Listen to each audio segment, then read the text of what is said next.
Okay, there we go. So, yes, so James Buchanan was an economist or a political economist. And so today I want to talk about, I really want to introduce his model of the Demogrant and where it comes from, why it's important, and what it has to contribute to contemporary UBI discourse. And the title here tells you the central idea. That is, he proposed the Demogrant as a way of providing a welfare model which minimizes or even eliminates rent seeking from the welfare state. And so he lived a very long and prosperous life. By the way, I should ask, how much time do I have? Because that wasn't quite clear.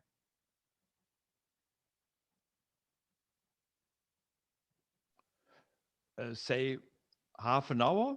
We are That's just good. in time at the moment. If you need 3/4, then it would be also fine. No, I think half an hour is fine. Okay, perfect. So Buchanan lived a long and prosperous life, and also very active and and busy. I mean, he kept himself busy for a long time, and he was very famous or even notorious for having a very strict work discipline, something that people can learn from. And his collected works are really, you know, it's quite impressive how much he ended up writing in almost 100 years of his life. He was a political economist, and he was a co-founder of public choice theory, which of course is still famous today. He was a social contract theorist or a contractarian in the Hobbesian and Lockean tradition. He has some similarities to the Rawls's approach as well. He was interested in constitutional questions in particular, so he was interested in the foundational rules of the social order. He was interested in Madisonian democratic design, so thinking about what are the foundational rules that should bind policymakers in their actions. And his school is sometimes also called the Virginia School because Virginia is where he spent most of his life. And together with Gordon Tullock and others, he co-founded this school. He won the Nobel Prize in Economics in '86 for his contributions. And like I said, he wrote a lot of books. Today, I will really only mention those that are pertinent to the Demogrant question. But it would be remiss for me not to start from the calculus of consent. His really still masterwork from from half a century ago or more, actually from the '60s, the calculus of consent, the logical foundations of constitutional democracy, which he co-authored with Gordon Tullock, his many-time co-author. And this really laid the foundations for all his subsequent work. And he did not mention anything about UBI or Demogrant there, but he did lay the foundations for thinking about how the social order should be ordered constitutionally and contractually.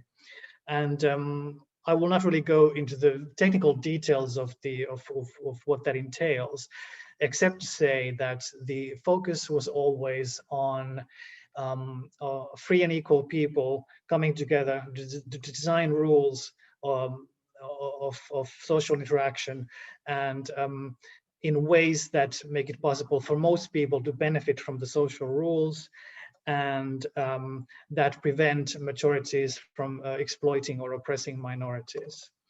And he developed this work throughout the '70s, '80s, and '90s. And these two books in the middle and the right, The Reason of Rules with Geoffrey Brennan and Politics by Principle, Not Interest with Roger Congleton from the '80s and '90s respectively, where he actually developed the model of the Demogrant as a hypothetical way to redesign welfare state rules to make them compatible with this idea of constitutional democracy. And so let me go on.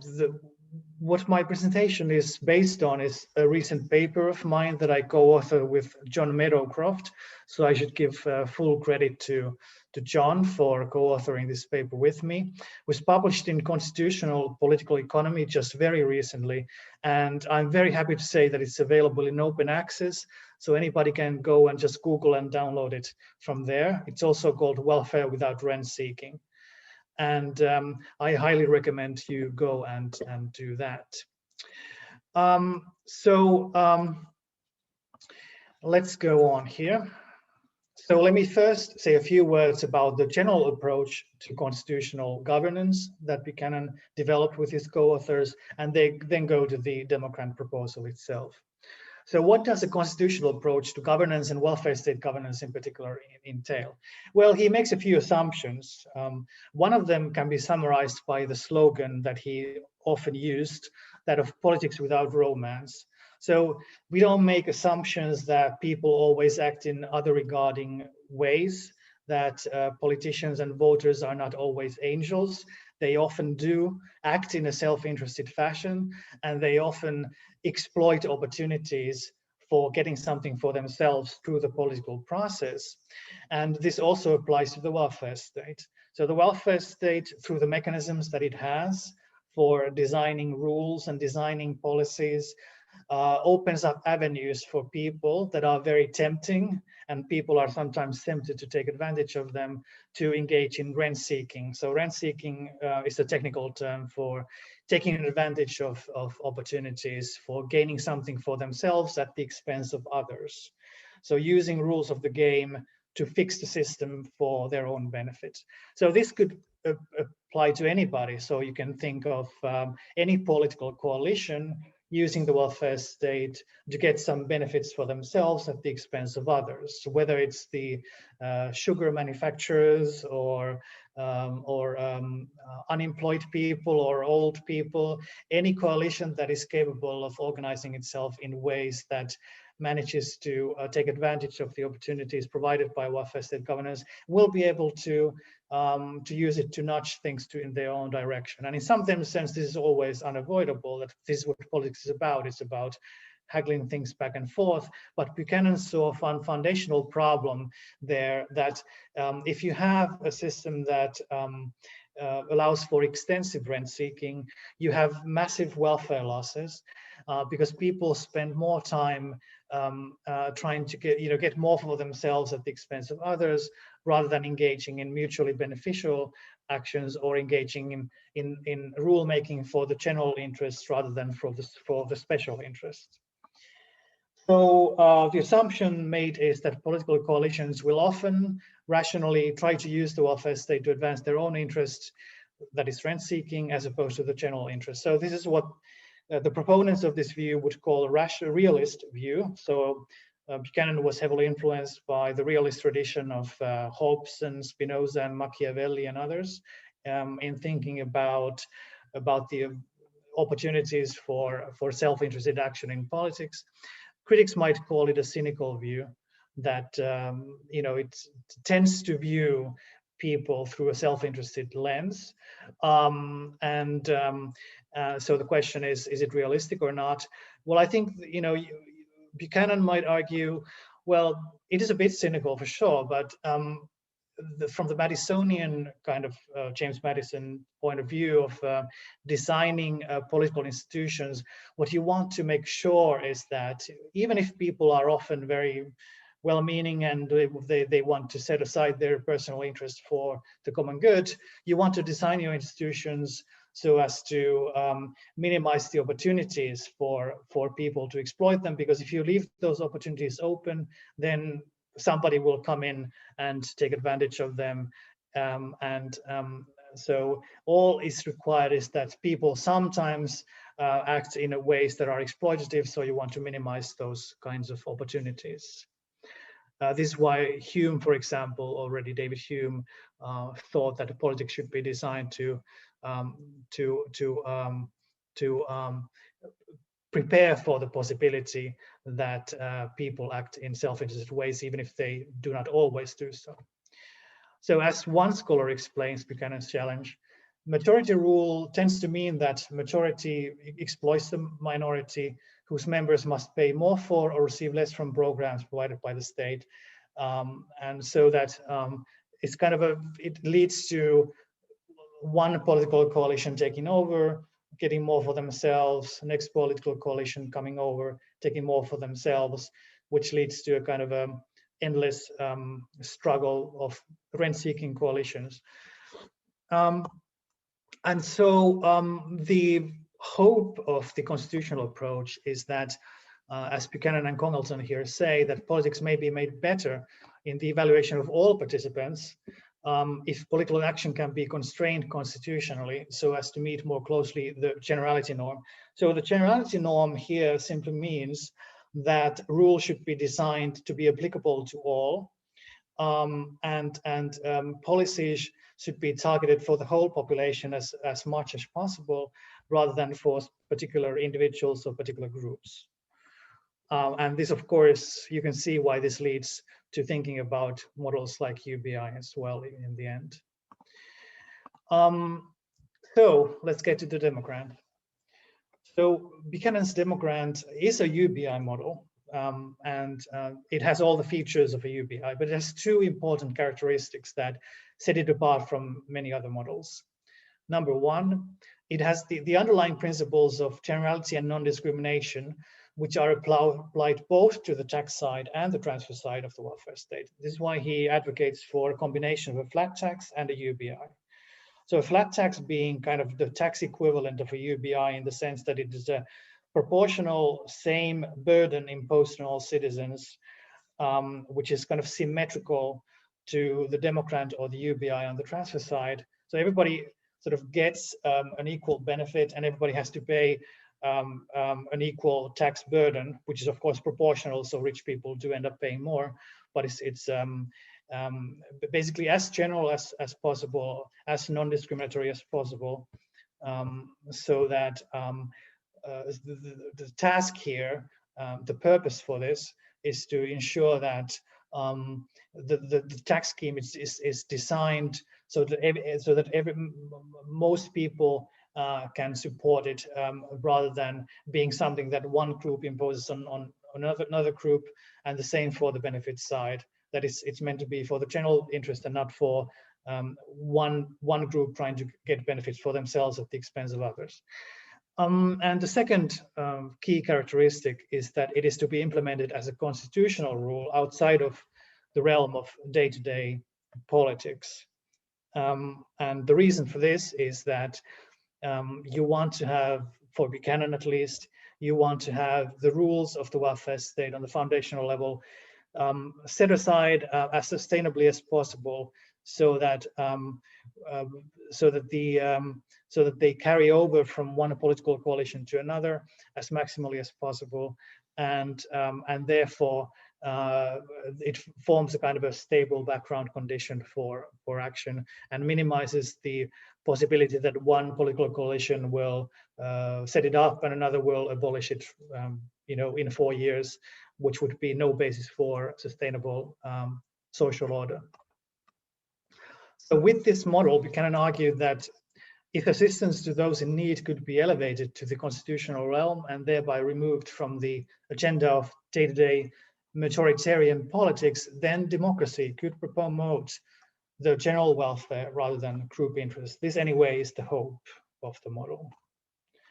So, as Buchanan and Congleton say, once chosen and in place, the system will remain quasi-permanent and hence immune from period-to-period manipulation due to shifting majority coalitions.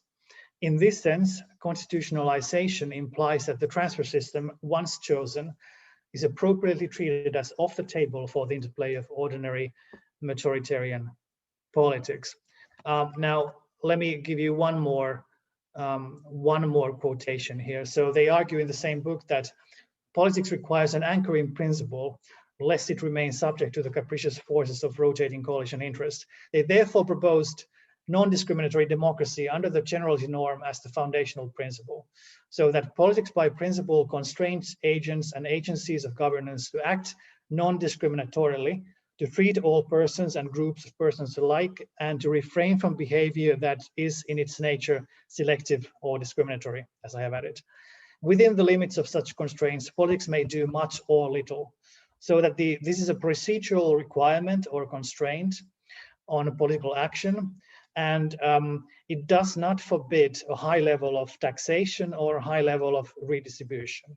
So it is therefore compatible with the constitutional welfare state. It is a procedural constraint on the mechanisms and models of redistribution, but the precise level of those policies is up to the democratic people to decide for themselves. So, you know, you can have a Democrat model that is very low, or you can have a Democrat model that is set at a very high level. The point is that you're supposed to have the form of a general transfer and then debate the level of it, rather than debating this group deserves this group deserves that, and therefore you end up again with the rent-seeking opportunities, right? So with this proposal, legislative majorities would be empowered to set the size of the Demogrant, but specific actions aimed at discriminating favorably or unfavorably would be out of bounds. So what does this mean in practice? Well, the optimistic view, or the view of the proponents of this model, would say, well, it's a way to end rent-seeking, right? It's a way to end the discriminatory practice of majority coalitions imposing their will on minorities and extracting rents from them to themselves. On the other hand, critics would say, well, wait a minute, I mean, doesn't this really pose a challenge to social democracy, or even bring an end to the social democratic model of the welfare state? And Buchanan might say, yes, but so what? Because he would say, at least as it is currently understood, the welfare state tends to lead to excessive rent-seeking opportunities, and the fact that it lacks certain constraints on its operation means that it will always tend to do so. And so the big sort of methodological debate here is about whether this would actually lead to the beneficial outcomes that are proposed, or whether, if taken to its limit, this would actually spell an end to welfare state as we know it. And of course, since Buchanan is coming from a liberal, even libertarian point of view, he tends to emphasize such aspects at the expense of the social democratic way of thinking about the welfare state. But I think take his policies to the extreme, they can be valuable in thinking about the constitutional dimension of this question, and thinking about the importance of non-discrimination as a principle for welfare state governance. Okay, so the question is, what is the correct trade-off? As I write here, there needs to be a trade-off here. So we want to minimize rent seeking, but we also want to allow people to engage in ordinary politics. We want to allow people to make some decisions about taxes and transfers, and sometimes we want to have those decisions be in the form of discriminatory transfers. So for example, you might think you have, especially we discover that you know, homeless people can not be helped enough with basic income, so we want to have a special program to help the homeless people. Well, if we take the strict interpretation of Buchanan's Demogrant, this would not be possible, because this would be constitutionally prohibited, because that would be a discriminatory transfer to one group of people at the expense of others. And so the question is, well, maybe we want to allow the government to have those things. And Buchanan recognized this. I mean, he recognized that there might be examples of special programs that are justified, but he wanted those to be marginal, and he wanted those to be you know, specially justified at the margins of the system, rather than being the central operation of the system, right? So you want to have a central operation of a general and non-discriminatory transfer scheme, and then you might want to supplement that with various programs, but you want to be careful in order not to allow those programs to again start the practice of excessive rent seeking and discriminatory transfer programs. Okay, so coming to the end of my presentation here, to summarize what I think is the central idea here. So it's clear that for Buchanan, Demogrant or UBI, was a constitutional guarantor, but also limiter of the welfare state. So it embodies the constitutional constraints on the tax and transfer state on both the tax side and the transfer side. So that's why it sort of allows for a way to think about, well, what would it mean to have a tax system or a transfer system or a combination of both that works for the general interest, that embodies the virtues of generality and non-discrimination. And so I think he makes a pretty compelling point on the theoretical case for securing equal rights for all. But the question is, at what cost does it come? Is it justifiable? How should it be implemented in practice? And all that. Those are not settled things. So the open questions and challenges that I see from this perspective are, for example, is UBI or Demogrant alone enough? You know, even if we take seriously the constitutional perspective, we probably want to see some cases where you want to have the power to impose seemingly discriminatory actions, because some actions might actually be for the public good. And so you want to have a system for then we want to have a system for making sure that some emergency situations or special needs are taken care of, right? But how do we do this without reintroducing harmful rent seeking? And I think this is a challenge that progressives in particular need to take very, very seriously indeed, because it is not enough to say, well, we need to have a mixed system where we have lots of different benefits for different people. That's fine, but you know what that entails is a set of incentives for rent seeking, and I think people need to be very serious about thinking of ways in which this can be constrained and the proper mechanisms for doing so. And in general, the question is, what is then the optimal balance between this kind of a constitutional approach, which focuses on the foundational rules that bind policymakers, in which UBI could play a role, and what is the role for post-constitutional politics, to use Buchanan's terminology, for things that people do within those rules, and how large should the realm of post-constitutional politics be, including in redistribution, in setting up special tax and transfer schemes, and so on. So these are very big questions, and they need very careful discussion. And so if we take this constitutional approach seriously, then this leaves the need for further research on what constitutional model, if any, would be fiscally responsible, politically sustainable, and ethically desirable. And on a more grandiose scale, what is the future of the welfare state if we take this into consideration? Does this kind of a liberal constraint